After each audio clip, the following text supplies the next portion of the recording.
All right, guys. Episode 2. Let's get right into it. Arbitrum ecosystem news for the day. Starting off with Frame. Huge announcement coming out of Frame today. They say here, it's time to enter the next chapter of NFTs together.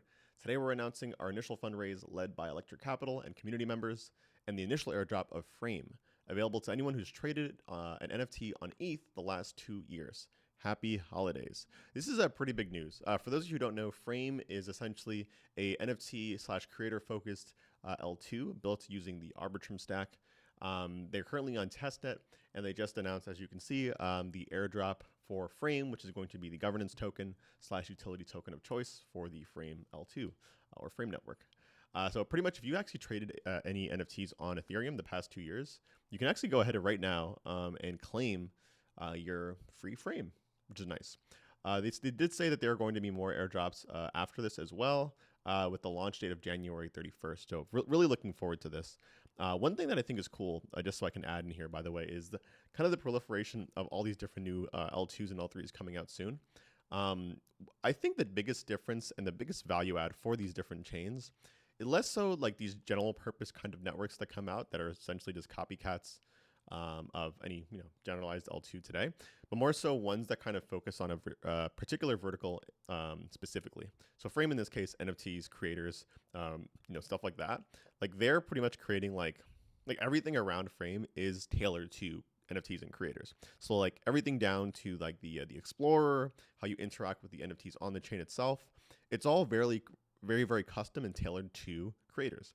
And it's something that I think you'll probably see more and more as time goes on, both, on the gaming side and the different type of verticals that exist in crypto. But Frame is definitely doing some cool stuff, so definitely take a look there if you're interested. Next, Centrifuge. These guys launched a major update to their app, pretty much allowing for Arbitrum connectivity amongst other chains with a new portfolio and tokenized assets page. For those of you who don't know, Centrifuge is essentially like an RWA platform, allowing you to connect your wallet to their app and kind of trade different types of real-world assets on their platform.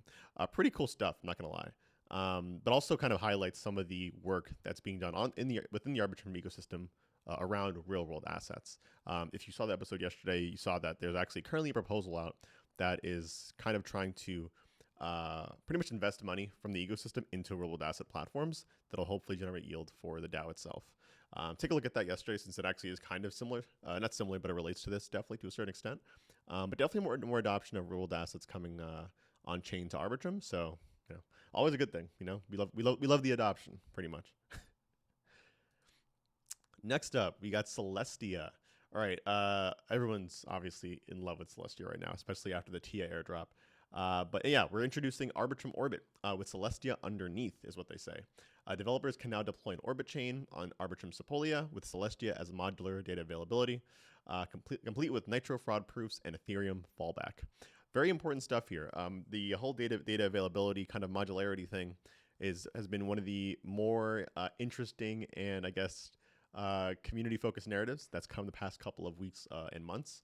And Celestia just adding onto that, of course, utilizing the Arbitrum Nitro stack. And this is definitely, like I mentioned earlier, this is like another kind of form of customization and modularity you can add to a potential Arbitrum chain or L2/L3, right?